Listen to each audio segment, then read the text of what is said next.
Hello anime lovers, स्वागत है आपका एनी स्नैप एक्सप्लेन चैनल पर। आज हम जुजुत्सु काइसन सीजन 3 एपिसोड 2 की कहानी को पार्ट्स में समझेंगे। यूटा यूजी के सीने में तलवार घोंप देता है और उसी वक्त सुकुना भी नजर आता है। वहीं दूसरी तरफ नाओया ज़ेनिन अपनी ज़बरदस्त स्पीड से चोज़ो पर लगातार हमला कर रहा होता है। उसकी मूवमेंट इतनी तेज़ होती है कि चोज़ो उसकी टेक्निक समझ ही नहीं पाता। इतनी मार खाने के बाद भी चोज़ो दोबारा खड़ा हो जाता है। नाओया हैरान होकर पूछता है कि तू आखिर है क्या। चोज़ो जवाब देता है, मैं 10 भाइयों का बड़ा भाई हूँ। अब चोज़ो फ्लोइंग रेड स्केल टेक्निक इस्तेमाल करता है, जिससे वो नाओया की सुपर स्पीड को देखने लगता है। नाओया दोबारा अटैक करता है। चोज़ो उसे पकड़ भी लेता है, लेकिन नाओया उसके पेट में चाकू घोंप देता है। नाओया अपने भाइयों से नफरत की बात करता है और कहता है कि कमज़ोर बड़े भाई जीने के लायक नहीं होते। चोज़ो उसे समझाता है कि शायद उसकी ताकत ही उसके कमज़ोर भाइयों की वजह से है। तभी चारों तरफ खून फैल जाता है। नाओया को समझ नहीं आता कि इतना खून बहने के बाद भी चोज़ो जिंदा कैसे है।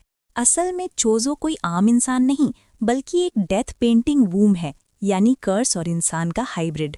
वो अपनी कर्स्ड एनर्जी को खून में बदल सकता है, इसीलिए खून बहने से वो नहीं मरता। नाओया किसी तरह बचने की कोशिश करता है, लेकिन जमीन पर फैला खून उसके पैरों को जकड़ लेता है।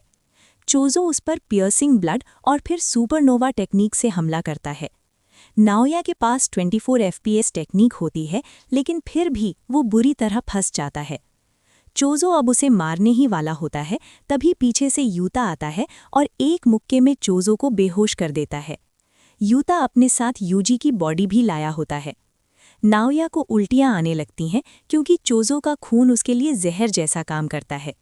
यूता नाओया से कहता है कि वो उसे रिवर्स कर्स्ड टेक्निक से ठीक कर सकता है, लेकिन बदले में नाओया को हायर अप्स को बताना होगा कि यूजी मर चुका है।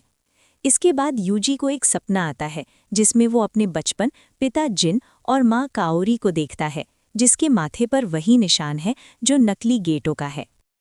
यूजी की नींद खुलती है और यूता उसे बताता है कि ये सब एक नाटक था। गोजो सेंसे ने यूता से कहा था कि अगर उन्हें कुछ हो जाए तो यूजी का ध्यान रखना। हायर अप से बाइंडिंग वाउ की वजह से यूता ने यूजी को सच में मारना पड़ा, लेकिन दिल रुकते ही उसने तुरंत उसे ही हील कर दिया। अब दुनिया के लिए यूजी मर चुका है।